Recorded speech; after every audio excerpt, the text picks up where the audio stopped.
Hello, Luke Pagka here.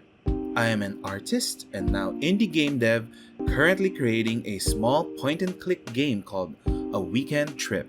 If you can, check the description to wishlist the game on Steam or itch.io. In this devlog, I will be talking about the puzzle design and narrative design of the game. Don't worry, however, I won't give too many spoilers and the footage will just be from the demo. Since the game will be narrative driven, I made sure to design the narrative of the game first and see how scenes will flow from one to the other. I made it so that the game feels like you are playing a movie or a play with multiple acts. I wrote down an outline of what kind of story events I want to happen in each scene. Then I built the story from there, writing a general gist of what can happen. Then later on, filling all the details and writing all the possible dialogue in that scene. I also took note of what conversations or events can be called back from, so that it doesn't break continuity. Writing dialogue was actually a huge chunk of development.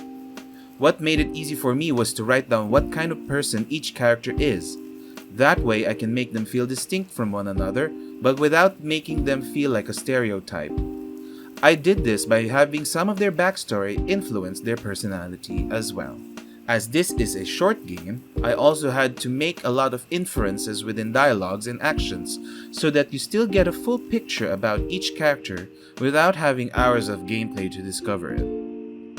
For the puzzles, I focused more on making very simple and straightforward puzzles, lots of it being more on reading comprehension or memory, since I thought simpler puzzles will give a bit of a break from the narrative but without getting the players stuck in trying to understand what to do next.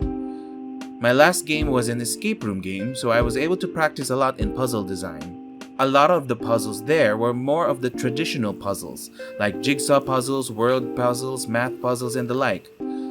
Being able to experience creating more complex but easy to understand puzzles was a big help in creating more simpler and cozier puzzles that fit the narrative and atmosphere of this new game.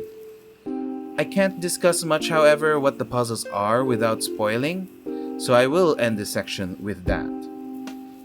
Now, a big focus of what I wanted to do was make the puzzles work for telling the narrative as well. For example, maybe a puzzle is tedious because the character who asked you to do it is lazy. Or a puzzle is about having a good memory because the character who asked you to do it has a short attention span.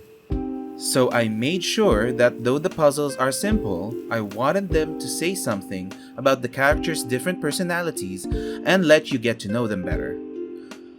Overall, I hope that I have done what I strive to do in making the puzzles integrate with the narrative, and I hope it comes across when people play the game. And that's it for this devlog. This was more of a vague and broadly described one, but I hope this still helps in seeing the vision I have for A Weekend Trip. This will also be the last devlog that will be about making the game, because the next devlog that I will release will just be about my takeaways and lessons from the development of this game. If you want to see that when it comes out, maybe subscribe to the channel, and you could also maybe like this video. Thanks for watching, and until the next one.